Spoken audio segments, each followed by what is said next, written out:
Hey everybody, this is the supplement on Lagrange multipliers. So I want to start off by looking at the basic idea and some geometric intuition, and then we'll work our way towards the Lagrange multipliers method and do a couple of problems using that method. Okay, so Lagrange multipliers is a method for constrained optimization, finding maximizers and maxima or minimizers and minima of functions subject to constraints.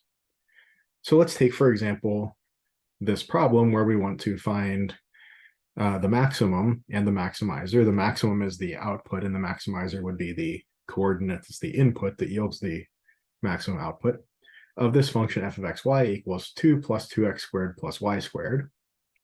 And of course, if we just said find the maximum of this function, that wouldn't be very sensible. We could get an arbitrarily large output by picking large values for x and y. But suppose that we also have a constraint, x squared plus 3y squared equals 1.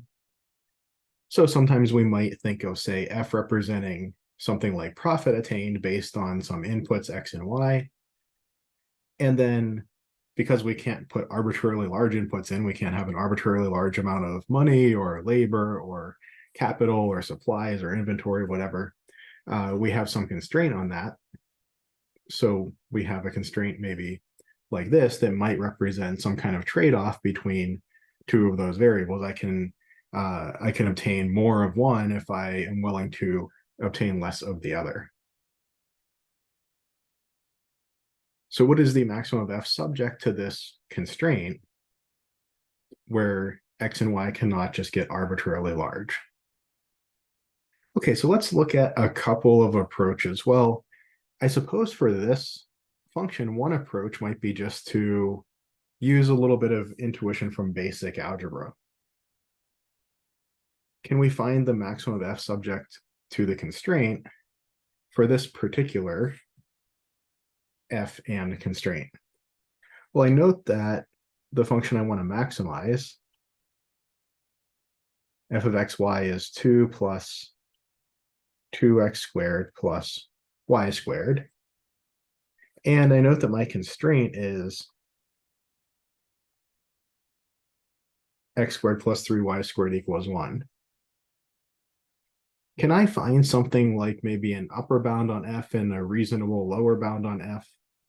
That might, at the very least, constrain where my maxima and minima could be. Well, I guess on one hand, I know that f has to be bigger than or equal to 2 because it's 2 plus something non-negative plus something else non-negative. And I actually noticed that f is equal to 2 only when x and y are both 0. But if x and y are both 0, that does not satisfy our constraint equation. We get 0 equals 1. So we can actually say that f of xy is going to be strictly bigger than 2 when we're subject to the constraint. So we got a lower bound pretty easily.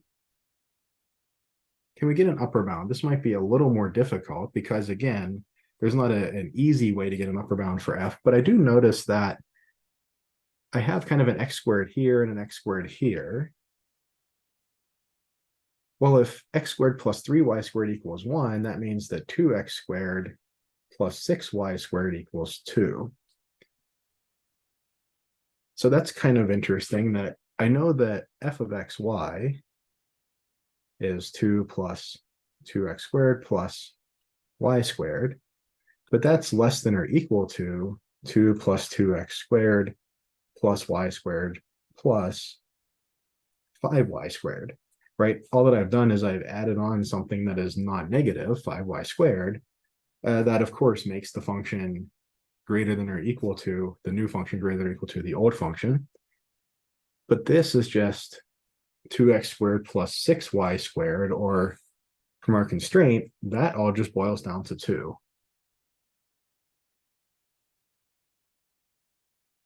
Okay, so I see that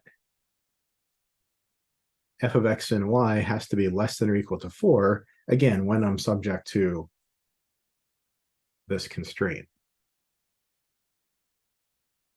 Well, if f of x and y has to be less than or equal to 4, if I can find a certain xy that satisfies the constraint, but also results in an output of f of exactly 4, that has to be my maximum, right? Because f of xy has to always be less than or equal to 4. And if I find an input that yields an output of 4, then that ought to be my maximum. If I think about what I did up here to kind of massage f into something that looks like it has my constraint in it, so I can get rid of the x's and the y's, what did I do? I added 5y squared. That's what made this a less than or equal to.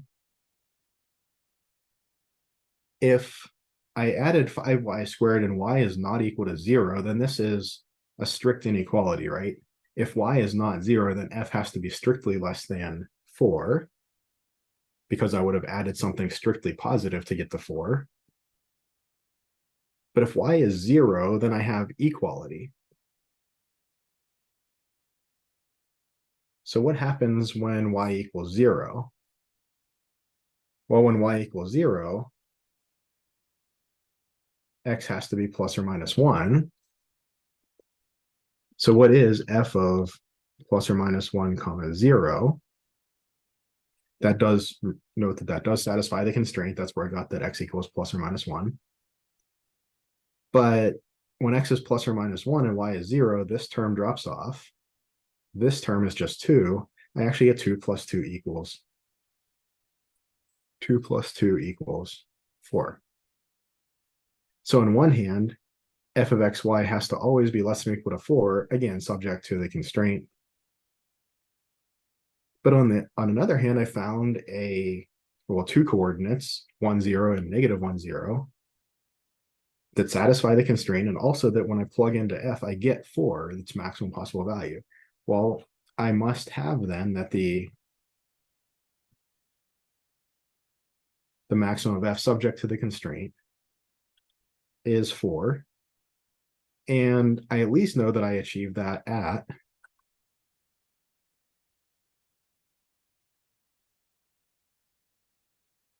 plus or minus 1 comma 0.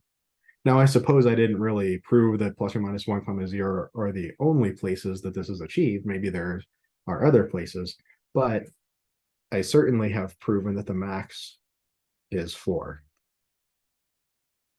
Now, what are some drawbacks of this approach? Well, first, this approach was very ad hoc. It really just works for this problem. If I changed f to a function like, say, 2 plus e to the xy, or 2 plus e to the x sine of y, something like this is essentially guaranteed to not work. So this was a solution that was very tailored to this specific problem, taking advantage of the fact that the constraint equation and the objective function really have a very similar structure. So that's one downside. The other downside is, even with as much as I could leverage about this equation, I mean, I found a maximizer this way, but I mean, I know that the minimum has to be bigger than 2, but I didn't really find a minimum. I guess I know the minimum has to be less than or equal to 4 as well, of course. But I didn't really find a minimum using this method. So, I mean, this is kind of a nice method if we can use it, but it's not going to work in all cases. I think it is good, though, to anytime we see a problem like this that is fairly complex, to take a step back and to ask, is there a simple algebraic approach that I can use, or a simple geometric approach that I can use to either get the answer maybe, or what is more likely, to get a bound on the answer, right? Can we get a quick bound on what the answer has to be, maybe allowing us to check our work at the end and be a little more certain of our answer that we get with a more complicated, more involved method.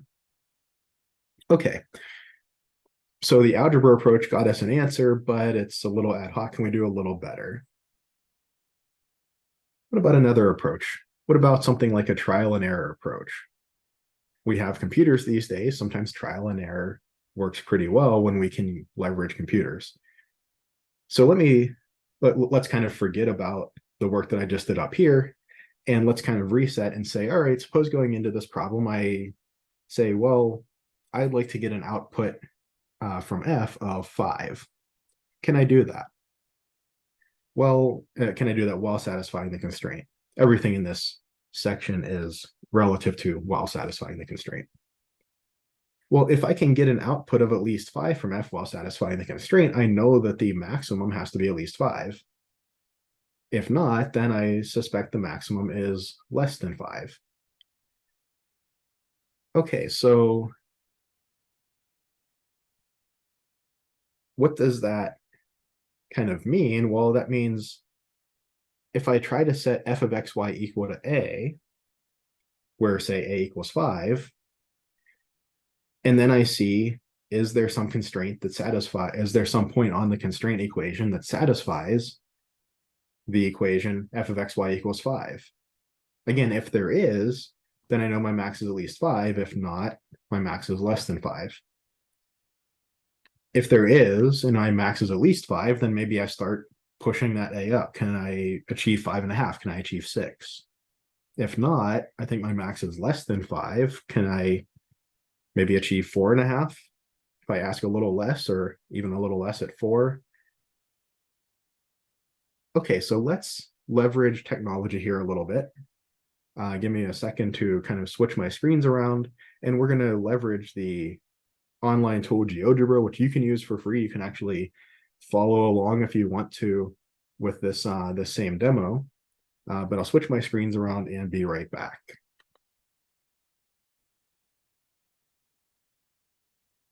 Okay, so here I've brought up a GeoGebra tab, and you can just go to geogebra.org, go to the 3D calculator, and you can actually follow along if you want, or you can just watch what I'm doing here. But here I have my constraint equation typed in, 3y squared plus x squared equals 1. And I have my objective function f here. Well, f is 2 plus 2x squared plus y squared. And I'm looking for solutions to f of x equals a for different values of a. Remember, we're going to maybe try 5 and then go up or down from there. So I'm actually going to look at the surface 2 plus 2x squared plus y squared minus a. I'm going to look at that surface first. So this is looking at like when f equals 0, when I subtract a off of both sides. That's just going to make it a little easier for me to visualize this all on the picture. I'm also going to, unfortunately, with a 3D presentation, whenever I do a function like 1 equals 3y squared plus x squared, it gives me this kind of cylindrical ellipse thing. But I want to really focus on just the trace of that curve there, just this 3y squared plus x squared equals 1, kind of in a two-dimensional sense. That's my focus here. So I've actually just rigged this a little bit. H is the xy planes equal 0. G is that kind of cylindrical thing. And then I just took the intersection of them to get this blue curve here. Now, if f of xy has an input that both satisfies the constraint equation and is able to get an output of a, then I need to have an intersection between this red surface and this blue kind of constraint equation. But if I look straight down here, I see they don't intersect. I see there's no point xy that both satisfies the constraint that is on that blue curve and is also on my red surface, my function, trying to get an output of 5. What if so I can take this slider up here, a equals 5, and I can decrease it a little bit. What if I start decreasing it? Well, what I notice is that my surface starts kind of squeezing in towards that constraint equation. I start getting closer and closer. I start working my way towards a situation where I can have an intersection between the surface and that constraint equation and actually find an input that yields the output that I'm looking for. So 5 didn't work, an output of 5 wasn't achievable. It looks like 4.4 still kind of doesn't work. We still are off the mark by just a bit. If we keep going down, at a equals 4, looking for an output of 4, we do see that we have kind of moved our surface just enough to where it just touches that constraint equation, in this case in two places. It would typically be one place, but the nice symmetry here means it touches in two places. So we see that an output of 4 from our function is achievable. And it looks like that occurs, well, the red axis is my x-axis, green is y. It looks like that occurs at the points -1 for x and 0 for y, and +1 for x and 0 for y.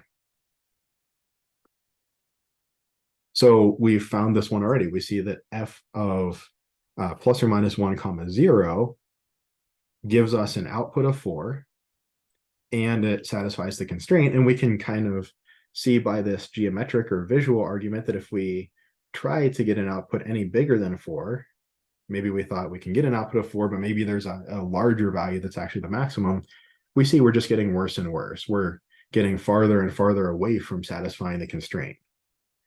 So it seems like 4 is the best we're able to do as a maximum. On the other side, let's actually investigate what happens for the minimum side of things.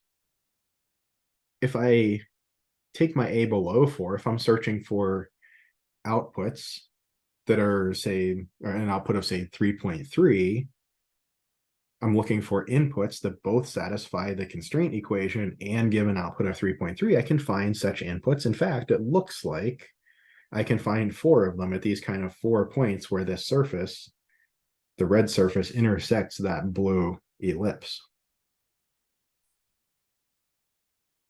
In fact, if I keep going down, if I get on to, say, 2.8, I can still find 4 such points. If I keep going down, what is happening to my surface, I'm kind of pulling this surface up, which has the effect of kind of squeezing it in towards that ellipse. And I see that at some point, my surface is not going to intersect the ellipse at all anymore, because it's going to be fully above the XY axis. But at some other point, I mean, I know the output 2 for my surface is when x and y are both 0. At some other point, maybe like 2.1 here, I do kind of have it's a little hard to see. I have an intersection of my surface with the plane. You can kind of see it cutting through the plane right in the middle there. But it doesn't actually touch my constraint equation anywhere. So I can't actually achieve, say, a minimum of, say, 2.1. If I go up a little bit, say to 2.2 or 2.3, that's getting pretty darn close. If I go up to actually 2.33, then I can, I think, see that I have an intersection now.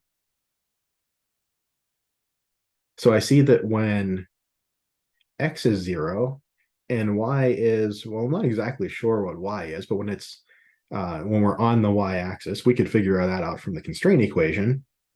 Well, when x is 0, 3y squared is 1, y would be ±1/√3. So that's our y coordinate at these two places where x equals 0. I see that my surface touches the constraint equation there, and that's at about 2.33. If I try to go any lower than that, 2.1, 2.2, 2.3, I no longer touch the constraint equation for the problem that my surface is, in a sense, too high, or at too narrow of a point of my surface. So I miss the constraint equation in two ways. I can either have a surface that's too high or too narrow at that location, or I could have a surface that is too low or too wide at that location, missing the constraint equation. And in the middle, I have these situations where the surface kind of cuts through the ellipse. And right at this, say at this location of the maximum, my surface touches or is tangent to the ellipse at some point. And similarly at the minimum, my surface touches or is tangent to that ellipse at different points. Okay, so let's take a different perspective on this. So here I'm going to just look at my objective function as it is. So here's just f now. I'm going to try to do this on the fly. I'm hoping that I don't have to cut and mess with this, but we're going to take z equals a. And okay, so I'm intersecting the plane z equals a with my constraint equation. And what I can do now is by changing a, I can look at moving my constraint equation up and down my surface f. So now I didn't do that funny business where I'm setting f equal to a. I'm now looking at a height of a. What does my constraint equation look like at that height? And in particular, I can imagine level curves of f at a certain height. Say at the height 5, I have my constraint equation in blue here, but I also have a level curve of f. So let me try to actually also intersect the plane z equals a with the function f. So if I go to tools, and this is where I'm crossing my fingers that this doesn't blow up. Oops, I need to turn on plane A first. And tools, intersect. Let's intersect plane A with surface F. We'll cross our fingers, and it looks like that has worked. And give me 1 second just to adjust the colors on that. I'm going to maybe make this, I think yellow might show up pretty well.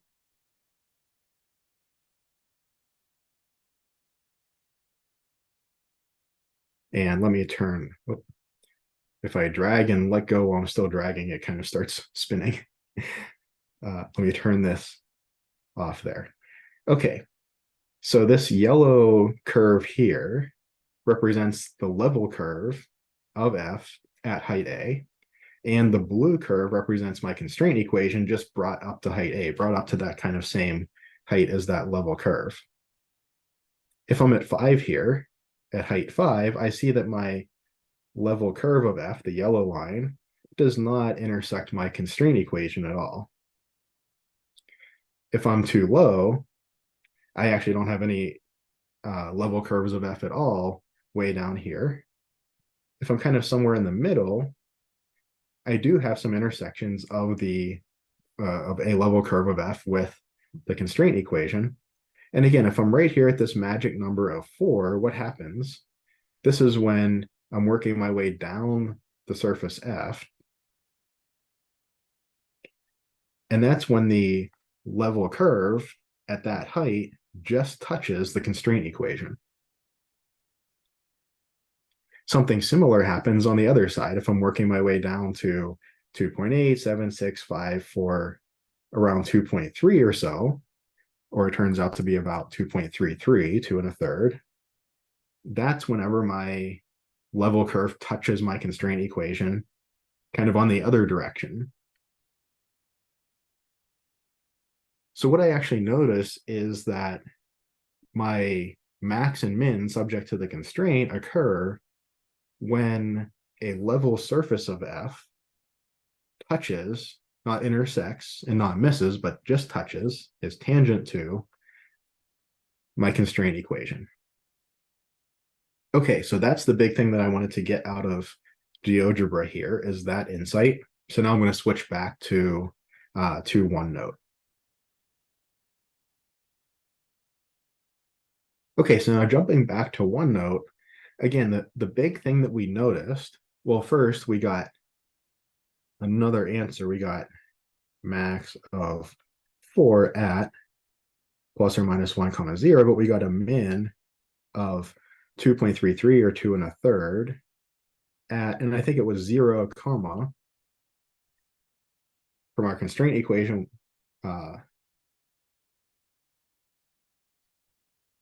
So from our constraint equation up here, I have a typo in this line. There we go. That looks better. From this constraint equation, which now matches this constraint equation, when x is 0, y is plus or minus 1 over root 3.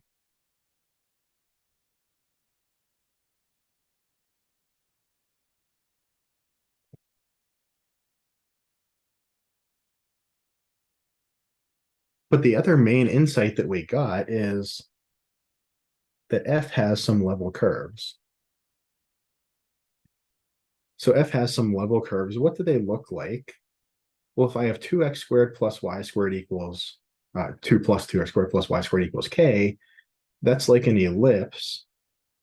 If I had, say, for instance, if I had what ended up as 2x squared plus y squared equals 1, so when, say, k equals 3, when x is 0, y would be plus or minus 1. When y is 0, x would be plus or minus 1 over root 2.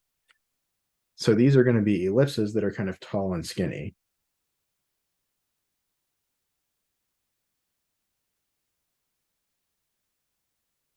These are my level curves of f.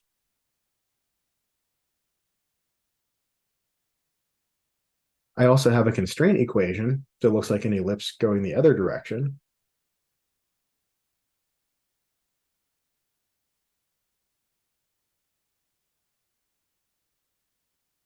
And I see that I'm going to have some level curve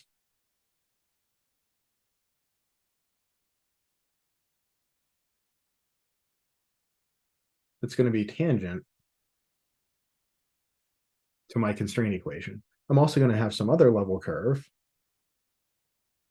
that's going to be kind of tangent the other direction to my constraint equation. So when x is plus or minus 1 and y equals 0, that's what I'm seeing here, these points of tangency. And these represent my maxima of 4. And the kind of top and bottom ones, that's when x is 0, y is plus or minus 1 over root 3. And those are going to represent my minima of 2 1/3. Now, what does it mean when I have a level curve that is tangent, to my constraint equation? Well, that means they both share the same tangent line. But that also means they both share the same normal.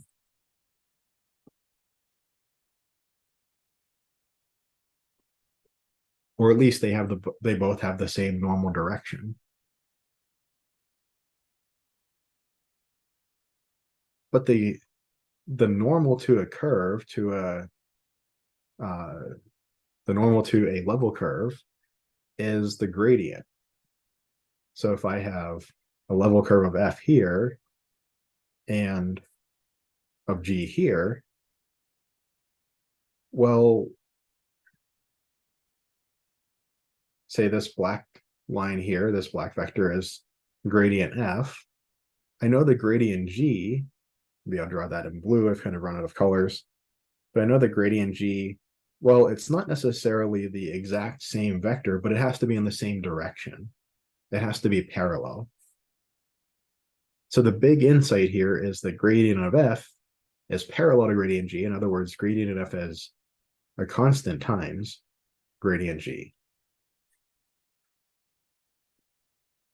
We typically call this constant lambda. So this little guy is lambda, the Greek letter L, Greek lowercase letter L.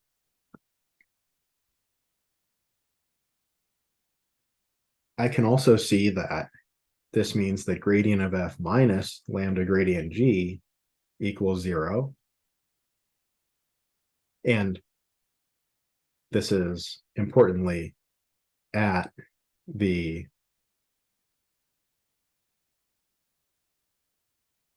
max or minimizer, at the point that achieves the max or min. This is what I know, to be clear about that context. And this means that I can actually set up a function L, the Lagrangian, is f minus lambda g. And to search for maxes or mins, I ask when is the gradient of L equal to the 0 vector. I set up this Lagrangian where I have f minus lambda g. I ask when is its gradient equal to 0. That gives me a bunch of basically critical points. And then I evaluate my objective function f at those critical points. After solving those equations, I evaluate after those critical points. And that gives me some outputs. I pick the largest of those outputs as the maximum and the smallest as the minimum. Now, I do have one little detail that I kind of glossed over. Where did this function g come from? What's an important detail that we want to set up g to represent the constraint equals 0. So here, g of xy would be not x squared plus 3y squared, but g of xy would be x squared plus 3y squared minus 1. I just push everything over to the one side, get a 0 on one side, and then g is what's left over. So that is what g is.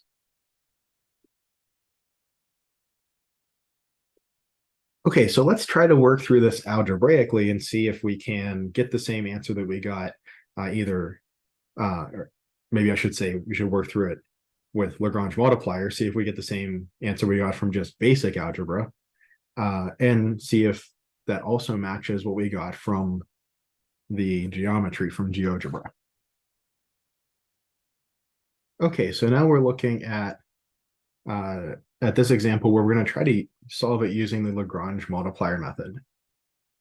So we have our function f of xy that we want to maximize.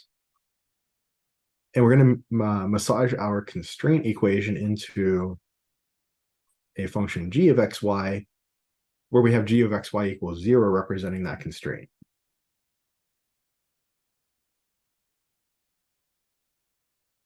So this constraint can be represented by g of xy equals 0 for g of xy equals x squared plus 3y squared minus 1. Now I'm going to set up my Lagrangian.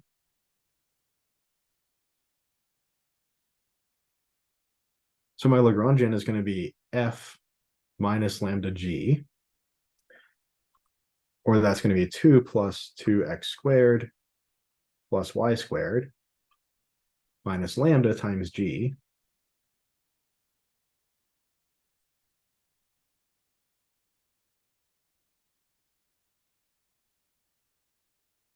So that's lambda times x squared plus 3y squared minus 1. This is g here. Now, again, I want to take the gradient of the Lagrangian, but I noticed that I have x's and y's, but I also have a lambda in here. This Lagrangian is actually a function not just of x and y, but also of this new variable lambda, this Lagrange multiplier. So this is actually a function of 3 variables, x, y, and lambda. So when I take its gradient, I'm going to take partial L with respect to x, with respect to y, and with respect to lambda. That's going to give me 3 equations. I'm setting each of those equal to 0 to set gradient equal to 0. That's going to give me 3 equations and 3 unknowns. And with the same number of equations and unknowns, I have a good chance of being able to solve that. So what's the partial of L with respect to x? Well, that's 4x minus 2 lambda x. What's the partial of L with respect to y? Well, that's 2y. And then minus, that is 6 lambda y. And what's the partial of L with respect to lambda? That is just x squared plus 3y squared minus 1. And remember, we're looking for when is the gradient 0. So I'm setting each of these equal to 0. I might notice that partial of L with respect to lambda actually just returns my constraint equation x squared plus 3y squared equals 1. Okay, so now I would like to go through and solve this. Well, I guess the first equation I can factor out a 2x. So if I factor out a 2x, I get 2x times 2 minus lambda equals 0. From the second equation, I can factor out a 2y. And if I factor out a 2y, I get, oops, I need a 1 there, not a 2. I get a 1 minus 2y times 1 minus 3 lambda equals 0. And then my last equation, I'm not going to do anything with it at the moment. But up here, I see I get two nice linear equations. This first equation is true if x equals 0 or if lambda equals 2. The second equation is true if y equals 0 or if lambda equals 1/3. So I kind of have three possibilities here, right? I could have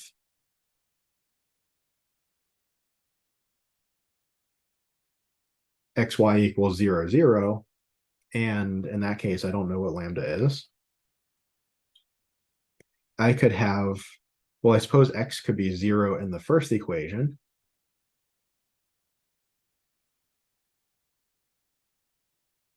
I'm not sure what y is yet. And in the second equation, if y is not 0, then lambda has to be 1/3. And the third case I could have is x equals 0. That 0 is out the first equation. If y is also not 0, so we're not in the first case, then, oh, said that backwards. If y is 0, that 0 is out the second equation. And then if x is also not 0, then to 0 out the first equation, lambda has to be 2. So I have these three possibilities for solving equations 1 and 2. For each of these, do they satisfy the third equation, the constraint? Well, xy equals 0, 0. For equation 3, this would say that 0 plus 0 minus 1 equals 0. And that isn't incorrect. Xy equals 0, 0 is not on my constraint equation. It's kind of an extraneous solution. So xy 0 equals 0, 0 is not even under consideration. It doesn't satisfy the constraint. If x is 0 and lambda is whatever it is, I notice my third equation, my constraint equation, doesn't have a lambda in it. So if x is 0, that tells me that 3y squared minus 1 equals 0, y squared equals 1/3. Then y has to be plus or minus 1 over root 3. And lastly, if y is 0, again, I don't much care what lambda is at that point. If y is 0, then what is x? X squared minus 1 equals 0, x equals plus or minus 1. So I have 4 points of interest, plus or minus 1 comma 0, and 0 comma plus or minus 1 over root 3. These are points that are potential maximizers or minimizers of f subject to the constraint. And I'll evaluate the output of f at each of these. Note that I'm plugging back into f. I'm obviously not plugging back into L or the gradient of L or anything like that. I'm plugging directly into f to see which gives the maximum output, and if I was interested, which gives the minimum output. So f of plus or minus 1 comma 0, well, y is 0, so that last term goes away. I get 2 plus 2 is 4. And f of 0 plus or minus 1 over root 3 gives me what ends up being 7/3. So y squared is 1/3, and then 2 plus 1/3 is 7/3. So I see that because 4 is the biggest output, it's the maximum. And 7/3 is the smallest output of any of the solutions we found. It's the minimum. And the maximizer, the locations of the maximum are at plus or minus 1, 0. And the minimizer is at either 0 and plus or minus 1/√3. So we've now found exact values for our maximum and minimum, as well as the maximizer and minimizer points. And we've also demonstrated that these are the only maximizers and minimizers. And note also that this idea is pretty general. As long as we are able to solve this system of equations, which could be non-trivial to solve. It's a nonlinear system of equations, so there's not a standard way to solve these. But as long as I can solve the system of equations, I can get the answer. Right? I don't have to leverage something like I did up here, some very ad hoc method that would be very different for each problem and probably not achievable for most problems. The big thing I have to do down here is solve a linear system or a nonlinear system. Again, that can be difficult, but that's at least a little bit more standardized than what we did above. Okay, so let's look then at example 2 here. So suppose that a watch manufacturer can produce this many watches with X units of labor and Y units of capital. This is sometimes called the Cobb-Douglas production function, taking into account labor and capital, amount of hours worked by people, and kind of stuff that they have to work with. So it's 50x to the 0.4 power times y to the 0.6 power. And further, suppose that the watch manufacturer has a total budget for labor and capital combined of $20,000. Labor costs $100 per unit and capital costs $200 per unit. And our question is, how should the budget be allocated between labor and capital in order to maximize the number of watches produced? And what is that maximum number of watches? Of course, I can see up here that if I allocate all of the capital to labor to X and none to Y, then I just get 50 times something times 0, that's 0 watches. I have lots of people sitting around doing nothing because they don't have any machinery to work with. If I allocate all of the budget to Y, to capital, well, I have lots of machines, but nobody to run them. I also get 0 production. So I can intuitively sense that there's going to be a maximum somewhere in the middle where I'm allocating some to labor and some to capital. Where does that lie? Okay, so we want to maximize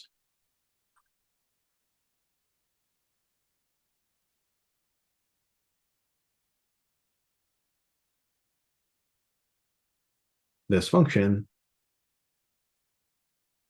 subject to the constraint. Well, what is our constraint? Labor costs $100 per unit, so 100x, and capital 200, so that's plus 200y. That has to be 20,000. Or subject to g of xy equals 100x plus 200y minus 20,000 equals 0.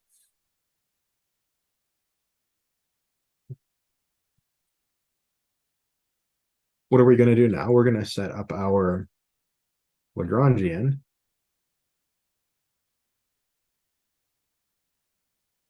It's our objective function.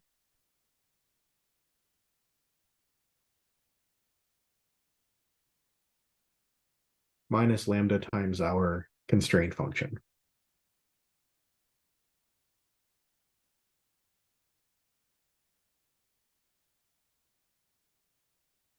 And again, we're going to take the 3 partials of L and set them equal to 0.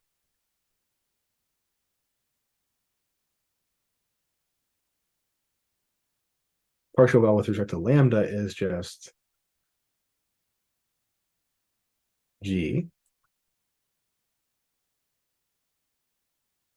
partial L with respect to x is going to be 0.4 times 50, or that is 20, x to the minus 0.6, y to the positive 0.6. Well, that's just x over y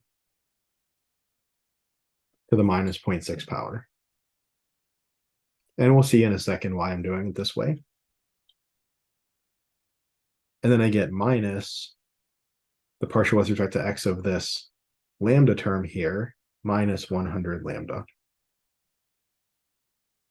That's going to be 0. This has got to be equal to 0. And then the partial of L with respect to y is 50 times 0.6, or that's 30, times y to the 0.6 minus 1 power, y to the minus 0.4, that's x over y to the 0.4 power. And then minus 200 lambda equals 0. So what do my first two equations give me? They tell me that 20 times x over y to the negative 0.6 power equals 100 lambda, and 30 x over y to the positive 0.4 power equals 200 lambda. So what I've done is wrap my x and y, those nonlinear bits, really just into kind of one variable, x over y. And I can take the ratio of these. So 200 lambda over 100 lambda is just 2. And that's going to be 30 over 20, or 1.5, times x over y to the 0.4 minus a negative 0.6. That's just to the first power.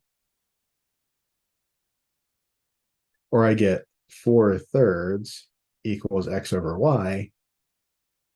X equals 4/3 y.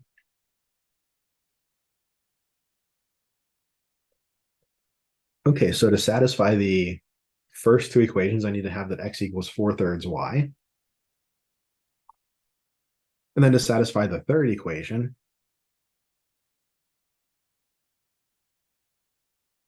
I have 100 times 4/3 y plus 200 y equals 20,000.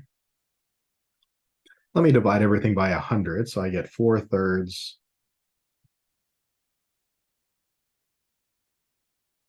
y plus 2y equals 200. Or this gives me 10/3 y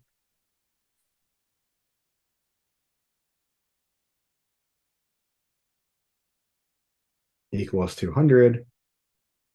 I divide by 10, I get 1/3 y is 20, or y equals 60. X is 4/3 y says that x has to be, well, 60 over 3 is 20 times 4 is 80.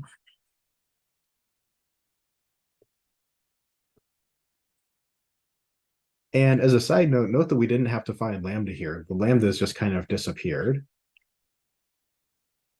But when y equals 60 and x equals 80, we can plug 80 comma 60 into p of xy up here. And on the calculator, that gives about 3365.87. So we can make 3,365 watches by using 80 units of X was labor, I think. Yeah, 80 units of labor and 60 units of capital. We allocate our budget that way to 80 units of labor, 60 units of capital. That's the best way to allocate our budget. And that should result in 3,365 watches being produced, at least according to this model anyway. Okay, and then let's look at example 3 here. So for example 3, we want to use Lagrange multipliers to find the point on this plane, x over 2 plus y over 4 plus z over 4 equals 1, that is closest to the origin. It's pretty clear that if we wanted to find the point farthest away from the origin, that's kind of a silly question to ask. We could just pick really big values for x, y, and z, and or really big values for, say, two of them, and really big negative for the other one, and get a point very far away from the origin. So we can go arbitrarily far away from the origin on this plane. We note that the plane does not go through 0, 0, 0. We see that that would give 0 equals 1. That's not a point on the plane. So it seems sensible that there's going to be a point on the plane that's closest to the origin.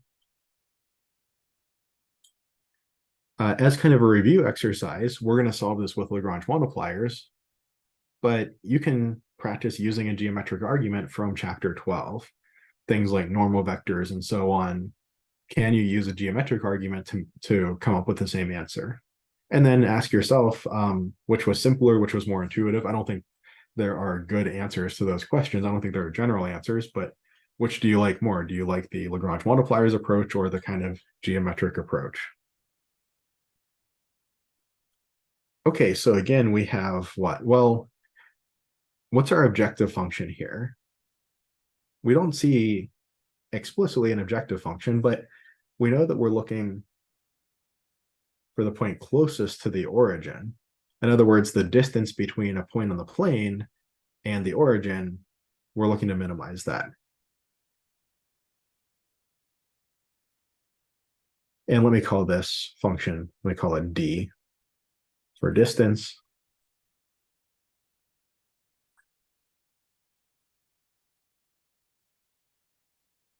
So we want to minimize d subject to the constraint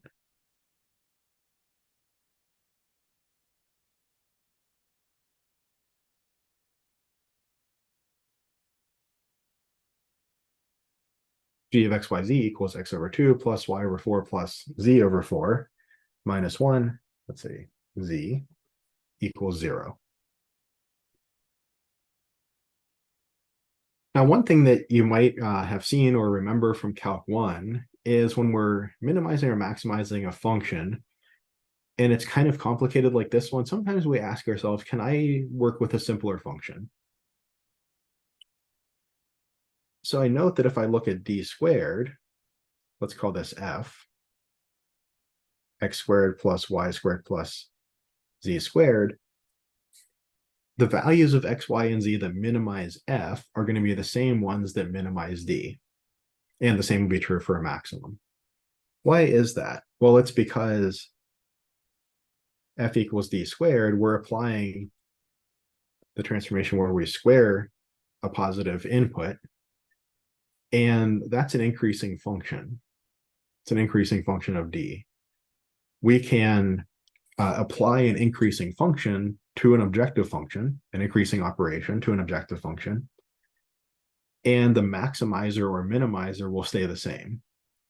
Very importantly, the maximum or the minimum, the outputs will be different between the two, of course, but the location of that max or min will stay the same. So we're going to instead choose to maximize, or sorry, choose to minimize f subject to this constraint. That will give us an XYZ point, a location. If we wanted to actually know the distance, we'd have to be careful to plug back into D, not F, to know the distance from the origin. But if we're just looking to find the point that's the closest to the origin, it's sufficient to work with F. And that's all we're interested in here. So we're going to work with F instead. It will be easier than dealing with all of these 1 over square root of stuff, bits flying that'll follow us through the whole problem. So we want to minimize f, x squared plus y squared plus z squared, subject to this constraint. Again, I'll set up my Lagrangian. Now here I'm in 3-dimensional space. I have an input space that's 3-dimensional instead of 2-dimensional.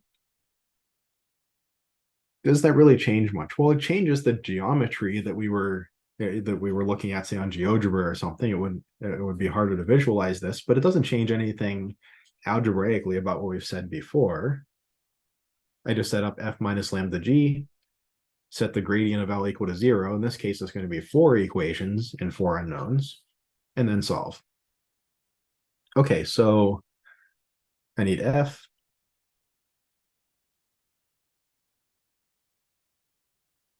minus lambda times g.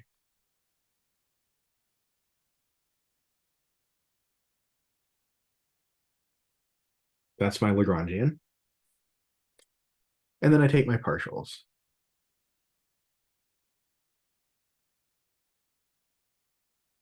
With respect to x gives me 2x minus lambda over 2. With respect to y is 2y minus lambda over 4. And with respect to z,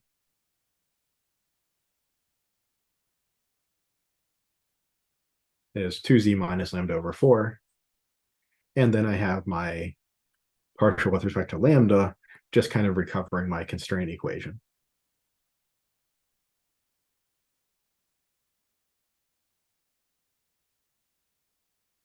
And again, I set all of these equal to 0, so I'm setting that gradient equal to 0, or the gradient of f, making sure it's parallel to the gradient of g.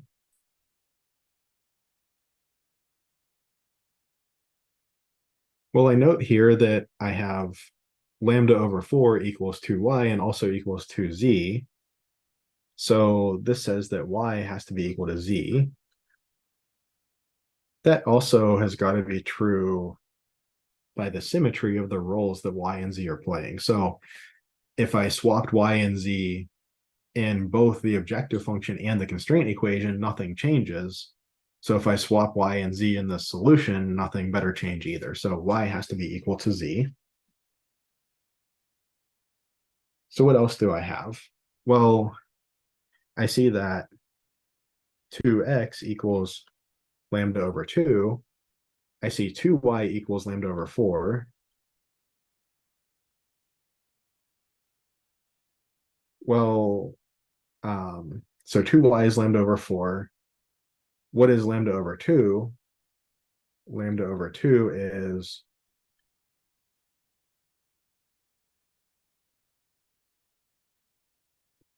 lambda over 2 is 4y.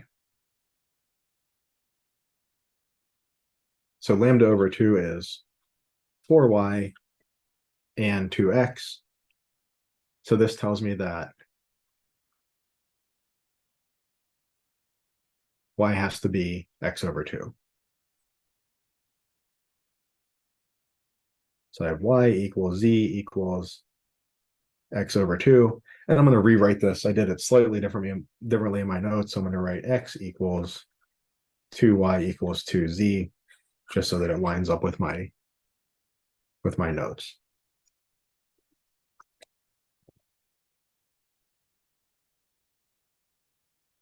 Okay, so if I have x equals 2, y equals 2z, then partial L with respect to lambda says that, well, x over 2, 2y. So I could say y over 4 is 2y over 8, or x over 8, and then the same with z. And that's going to equal 1.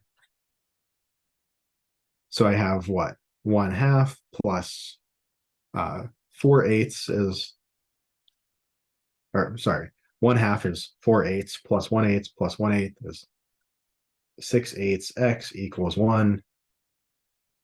X equals 8 over 6, or 4/3.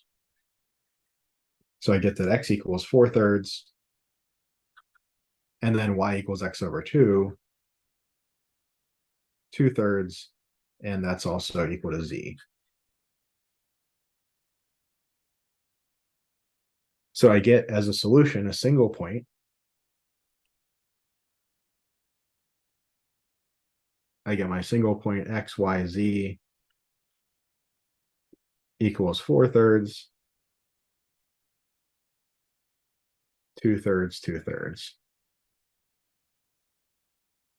Again, I know this has to be a min and not a max, because there's going to be no max distance from the origin. I can get as far away from the origin as I want on the plane. So I know this critical point has to represent a minimum. Okay. So we saw that often, like say here, for instance, or in this last problem, we don't even have to actually find lambda explicitly to get our answer. Our answer isn't really asking about lambda. It's asking about the inputs, say x and y or x, y, and z. What's the meaning of lambda? I mean, maybe it doesn't have any meaning. Maybe it's just this extra random thing that just kind of pops up, and sometimes sometimes we need to solve for it in order to get the stuff we're looking for. But is there actually kind of a meaning of lambda? What if we went back to exercise 2 and we looked at our budget? Our budget is $20,000. That's what we have to allocate to labor and capital. For that budget number, we said we should buy 80 units of labor, 60 of capital, and that will yield 3,365 watches. What if I increase my budget though?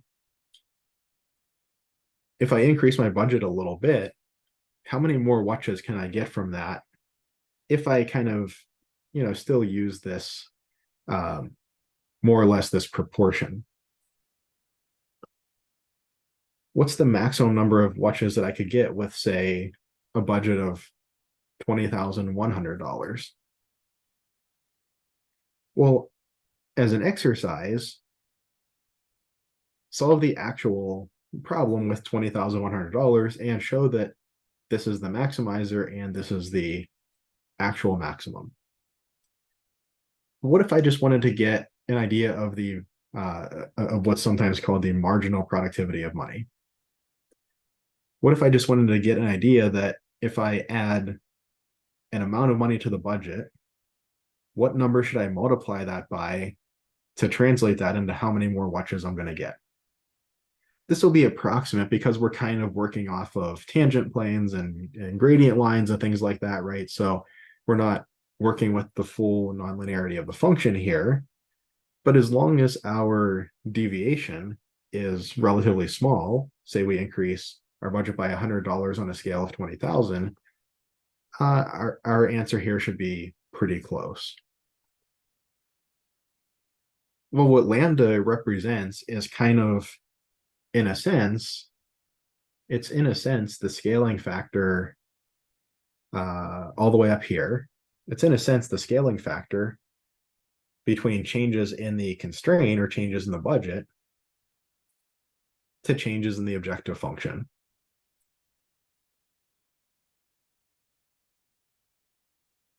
Okay, so what is lambda up here in example 2? So from example 2, looking up in my notes here, lambda is about 0.168.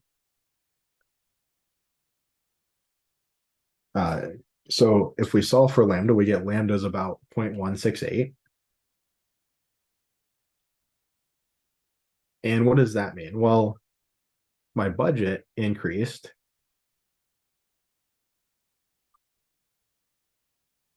by $100. My number of watches should increase by about lambda times $100, or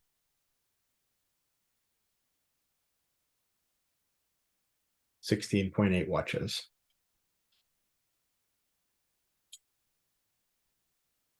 Before I was producing 3,365 watches.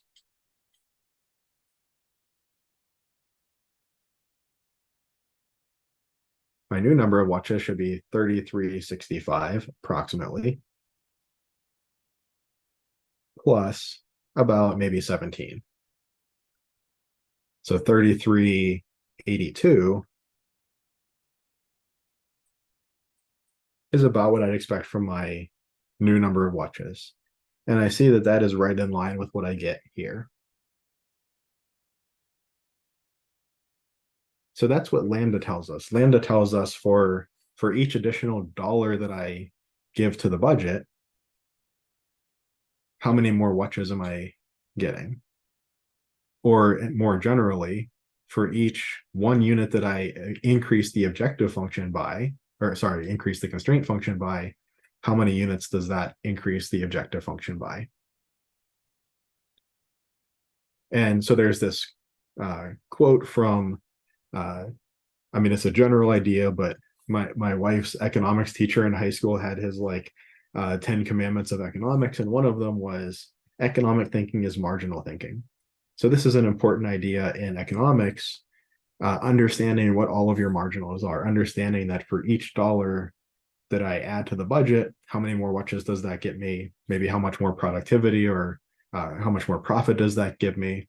And is that trade-off worth it? Should I go and borrow money from the bank so I can put more dollars into the budget so I can get more productivity and make more profit? Is the amount that I have to pay on the debt worth it to get that extra profit?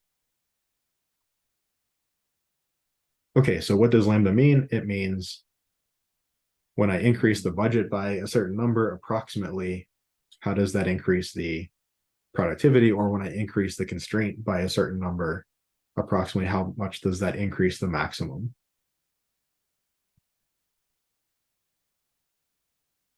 Okay, and then the last problem we're going to discuss is the two constraint case. This works very similarly to the one constraint case. I'm not going to go through a lot of details going through the geometry or anything. I'm just going to show you an example and maybe explain a couple of things along the way.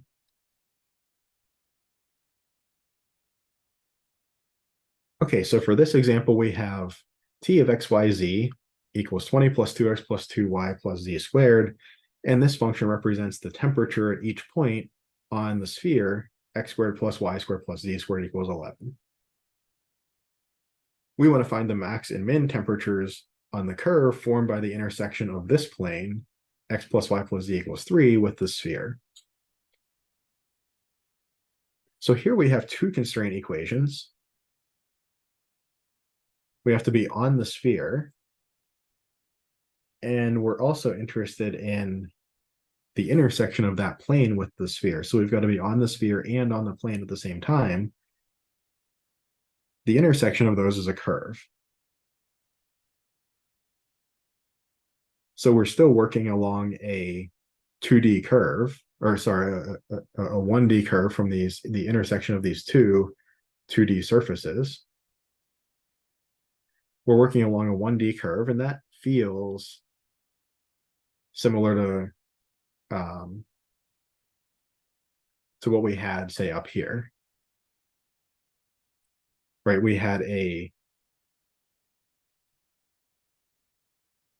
linear function like this in x and y. That's just a one-dimensional curve.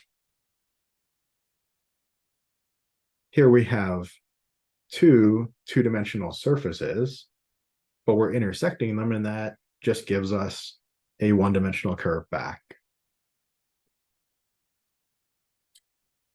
So we want to maximize and minimize this objective function subject to these constraints. So what are my constraints now? I have g of x, y, z is x squared plus y squared plus z squared minus 11 equals 0. That's one of my constraints. And the other constraint, we'll call it h of x, y, z equals x plus y plus z minus 3. So the second constraint is that h equals 0. And we take a very similar approach. We set up our Lagrangian as, in this case, t, the objective function, and then minus lambda g. And then to take into account this other constraint that's kind of independent of g, we make another Lagrange multiplier. We typically use this letter, mu, the Greek letter m. So we set up the Lagrangian as t minus lambda g minus mu h. And I notice that this is going to be a function of, in this case, x, y, and z, as well as lambda, and as well as mu. So this is going to be a function of 5 variables. I'll do the same thing though. Take the gradient, set it equal to 0, and work my way through solving that system. So let's write out what this is.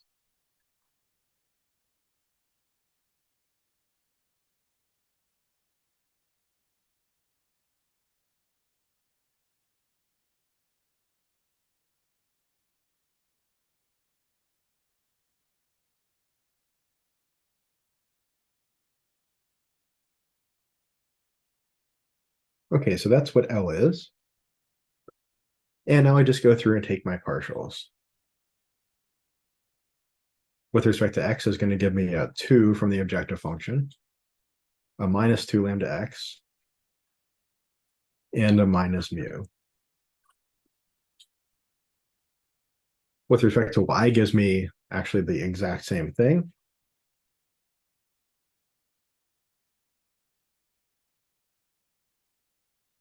Exact same thing, but with y's. With respect to z, I get a 2z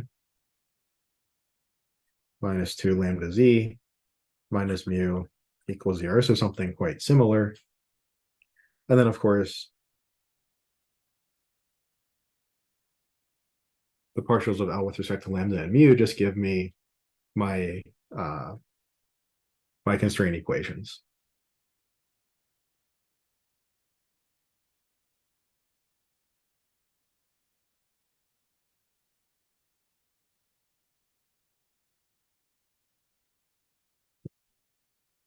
One little side note, I've kind of forgot to mention this earlier, but I am taking minus lambda times this stuff. So I guess technically when I say L lambda and L mu, I should have negatives in front of all this, but it's all ending up equal to 0 anyway. So I'm just getting rid of those negatives. So I might have been cheating here a little bit on the last couple of problems. Maybe you were, yelling at the computer screen like, wait, it's not just that, it's negative that, but we're setting it equal to 0 in the end. So I'm not worrying about that extra sign here or here.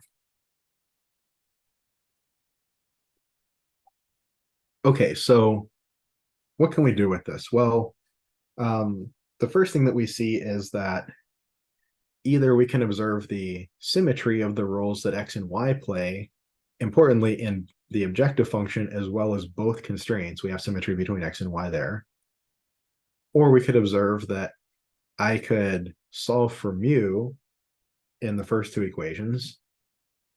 I get 2 minus 2 lambda x equals 2 minus 2 lambda y. And eventually I need to get down to where x equals y.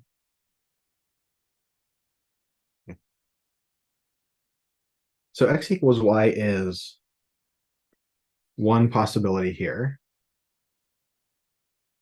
I also could, I suppose, have the case where actually lambda x equals lambda y. That could be true whenever lambda is 0 as well.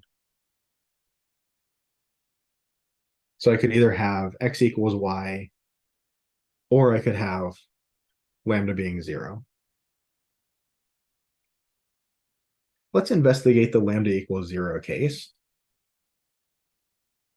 I got lambda equals 0 from the first two equations, so let me see what that would say about the first two as well as the third one. Well, in the first two, that would tell me that mu equals 2. So this is the lambda equals 0 case. And mu would have to be 2 from the first two equations. The third equation would give me 2z equals 2, or z equals 1. And then plugging all of that, or I guess just the z equals 1 into the last two equations gives me x squared plus y squared plus 1 minus 11 is minus 10. So it equals 10. And that would give me x plus y plus 1 minus 3, x plus y equals 2 when I move that to the right side.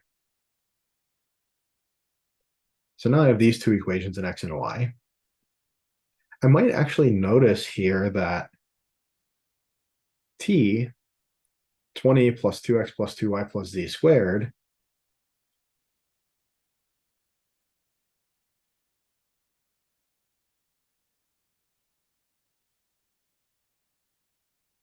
well, that's 20 plus 2 times, well, x plus y has to be 2, and z squared is 1. 20. Well, this is 25.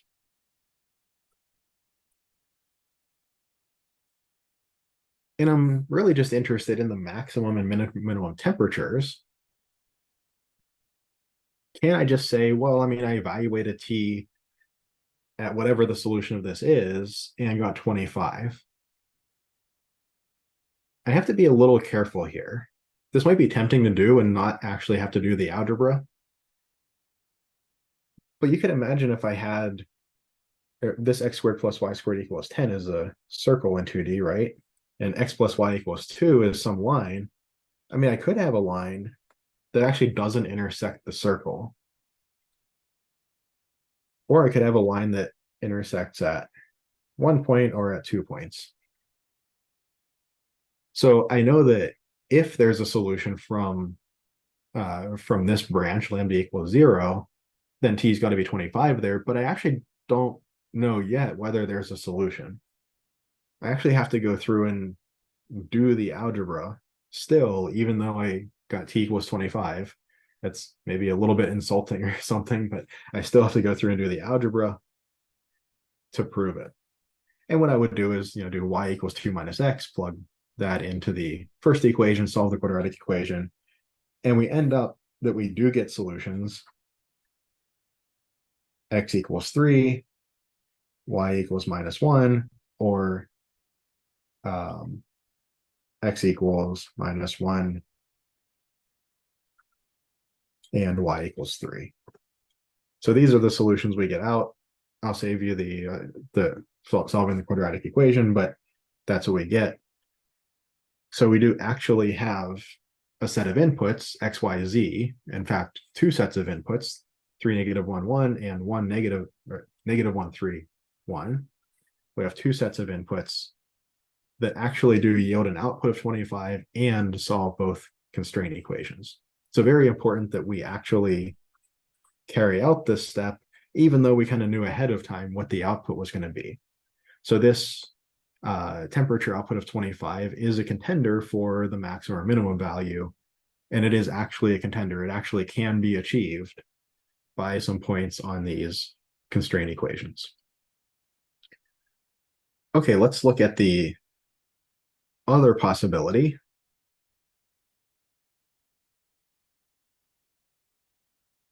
Where x equals y and lambda is non-zero.